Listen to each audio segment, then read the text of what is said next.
I am the Tofu Golem. Please enjoy the video. In this video, I will explain how to fix a Nissan Rogue seatbelt stuck.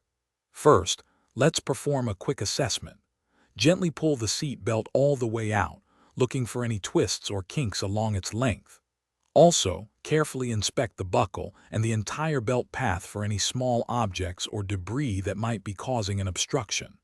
Make sure the belt isn't simply caught in the door jamb or under the seat, as this is a common and easy fix. Many times, a stuck seat belt is due to a simple twist or accumulated dirt.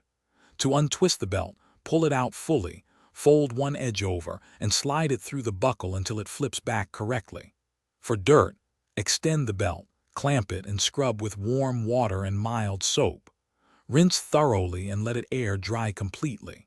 You can also use compressed air to clear any dust or debris from the retractor opening. If the belt still won't retract, the issue might be with the retractor mechanism itself.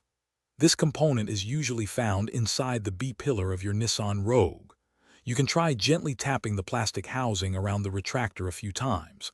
Sometimes, a small internal part gets stuck, and a light tap can free it. Also, apply a small amount of silicone-based lubricant to the area where the belt enters the retractor, then work the belt in and out. If these troubleshooting steps don't resolve the issue, it's crucial to consult a professional mechanic. Seat belts are vital safety devices, and improper repair can compromise their effectiveness. Forcing a stuck belt can cause more damage or even trigger safety mechanisms.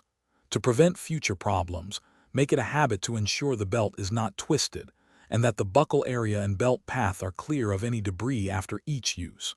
Your safety is always the top priority. Thanks for watching. Consider subscribing if we helped you today.